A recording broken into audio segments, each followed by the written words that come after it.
Salut à tous, c'est Ben Rizzo. Aujourd'hui, on se retrouve pour une nouvelle vidéo. On va pronostiquer les matchs qui vont arriver ce week-end. Analyser tout d'abord le Bayern Munich. Alors, le Bayern Munich qui va affronter Sampoli après la défaite face à Arsenal 3-1. C'est ce que j'avais dit. Je pensais vraiment qu'Arsenal allait faire un coup face au Bayern. Je disais soit un match nul, soit une victoire de Arsenal. Et ça a été le cas. Ça a été Arsenal qui s'est imposé 3-1.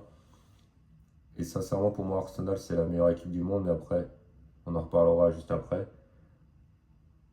Dans ce match, je vois sincèrement le Bayern Munich gagner. Je vois pas d'autres solutions, surtout après une défaite. Voilà, une défaite face à Arsenal, ils ne voudront pas faire. Je vois pas le Bayern faire une contre-performance encore une fois face à Sampoli. Sachant que Sampoli, si on regarde au classement, ils sont en relégable. Face à un relégable à l'Allianz Arena. Dernièrement, en Bundesliga, le Bayern avait gagné 6-2 avec un triplé, enfin 3 passes décisives de Michael Olise et un doublé. Donc moi je vois encore, je dirais bien encore un but de Michael Olise dans ce match avec une victoire du Bayern. Pour se rassurer, surtout après cette défaite face à Arsenal. Donc moi je dis là-dessus victoire du Bayern Munich. Un match intéressant en Bundesliga, Bayer Leverkusen contre Dortmund à Leverkusen, sachant que les deux équipes sont côte à côte au classement, troisième et quatrième, quatrième pour Dortmund. En termes d'état de forme, on peut voir que le Bayer Leverkusen est devant. Donc là-dessus, j'arrive pas à départager les deux équipes. Sincèrement, moi je dirais un match nul dans ce match. La cote du match nul, elle est sûrement intéressante. Elle doit être à 3,58, je pense qu'elle est à tenter. Face à Dortmund, je vois pas Dortmund perdre. Face à un Leverkusen, qui n'est pas non plus le même Leverkusen qu'il y a 2 ans, ou un an et demi. Mais je vois pas non plus le Bayer Leverkusen s'incliner. Parce que quand même, dans ce début de championnat, ce début de saison, ils sont plutôt intéressants. Ils sont pas dégueux, le Bayer Leverkusen. Donc moi je dirais match nul dans ce match. 3,58, match nul. Et je vois un match avec beaucoup de buts. Donc je vois peut-être à deux partout si je devrais dire un score exact, mais je vois un match nul entre les deux équipes. Ensuite, Manchester City qui viennent de perdre contre le Bayer Leverkusen. Leverkusen justement qui avait fait un résultat à City. Là, City, ils ont perdu 2 défaites d'affilée, toutes compétitions confondues. La défaite face à Newcastle, la défaite face à Leverkusen.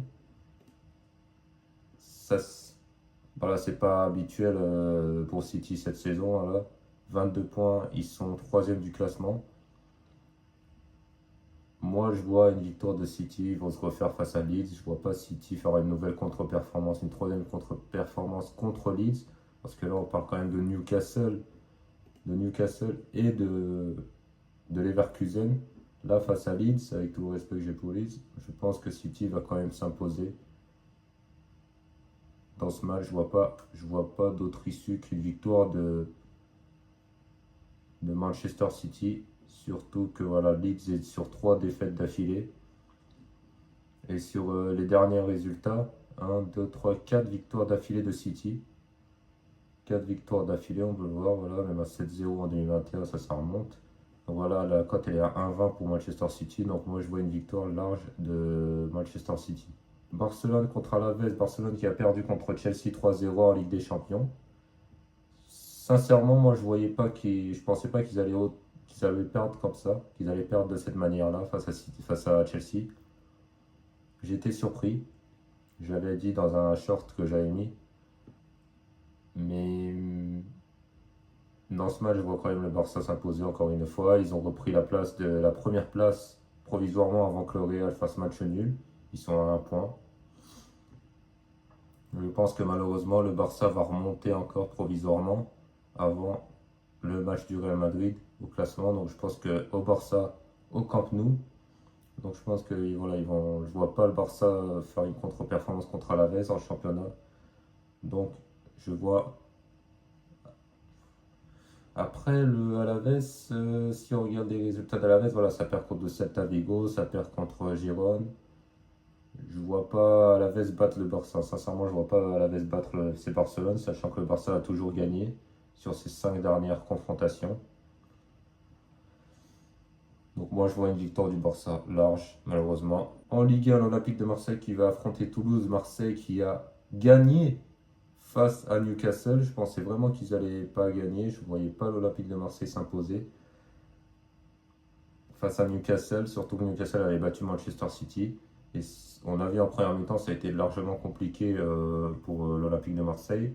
Il a fallu une sortie de Dick Pope incompréhensible. Il a voulu nous faire une Neuer face à l'Algérie en 2014, où bah, Nick Pope est sorti et puis Aubameyang a marqué. Derrière, il a mis le doublé.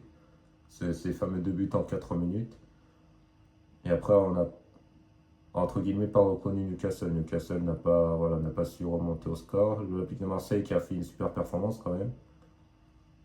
Donc c'est une grosse performance en Ligue des Champions, ça fait 6 points. C'est leur deuxième victoire en Ligue des Champions. Ça peut leur donner confiance encore.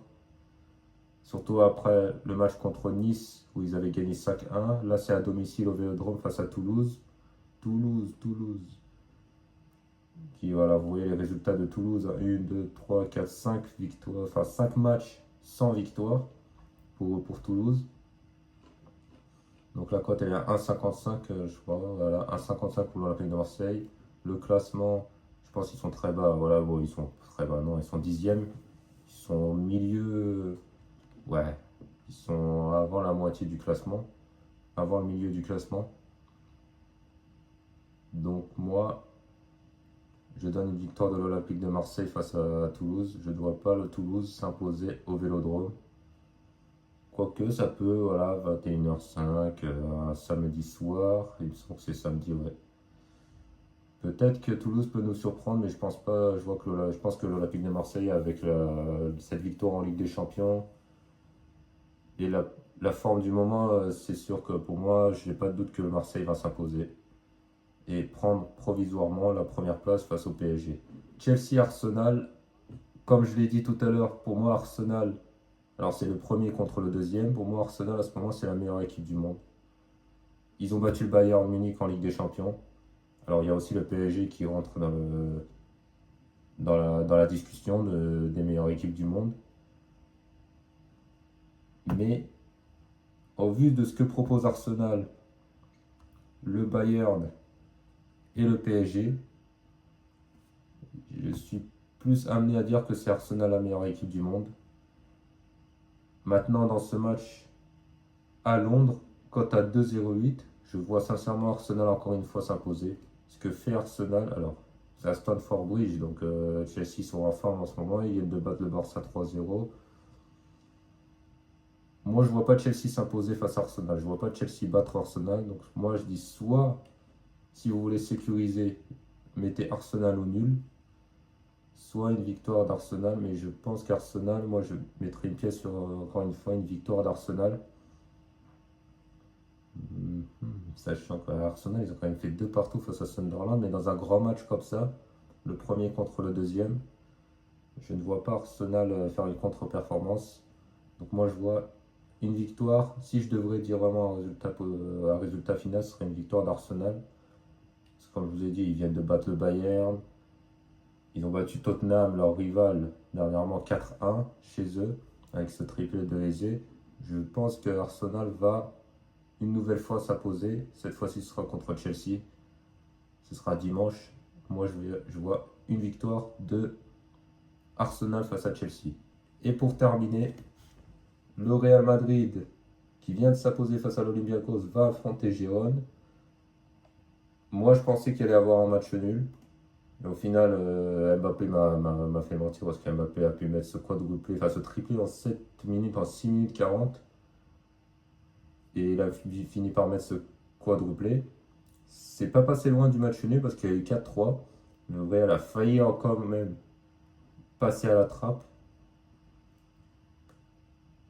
Malgré le fait que voilà, il sortait de 3 matchs sans victoire, ce fameux 2 partout contre Elche, je pense que le Real Madrid, voilà, après ces 3 matchs d'affilée sans victoire, dont 2 en Liga, qui ont coûté 4 points, qui te coûtent 4 points.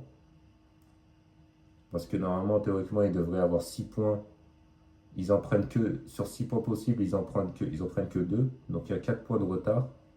Il y a 4 points qu'ils auraient dû prendre, ils n'ont pas pris. Je pense que c'est le moment pour le Real Madrid de se rassurer et de reprendre la première place. Alors, il y aura toujours un point d'avance si le Real s'impose. Parce que pour moi, le Barça va s'imposer. Il y aura toujours un point d'avance, mais repasser devant le Barça, c'est primordial. Et ne pas rester deuxième après ce week-end, sachant que tu as mis, je crois, 7 points d'avance au début, il y a quelques semaines. Tu étais à 7 points d'avance du Barça ou 6 points d'avance, un truc comme ça. J'ai plus trop le nombre de points exact. Mais moi, je pense que le Real Madrid va s'imposer. À l'extérieur, certes, ça va pas être facile contre Girone. Mais Girone qui sort d'un 1 partout contre le Betis Séville. D'une défaite contre Retafe. Mais à domicile, Girone, ils ont perdu contre Levante, mais c'était en septembre. Et je pense que Mbappé peut faire la différence dans ce match. Enfin, il peut évidemment, mais qui va faire la différence pour moi, c'est Mbappé. Encore une fois, c'est l'homme providentiel de ce Real Madrid actuellement. Et donc, du coup, je vois ma décision finale, une victoire du Real Madrid face à Girone. Et voilà, c'est tout pour cette vidéo. J'espère que vous avez apprécié ces pronostics. Si vous l'avez apprécié, bien évidemment, vous likez, vous commentez, vous partagez. Sur ce, moi, je vous dis à plus tard pour une prochaine vidéo.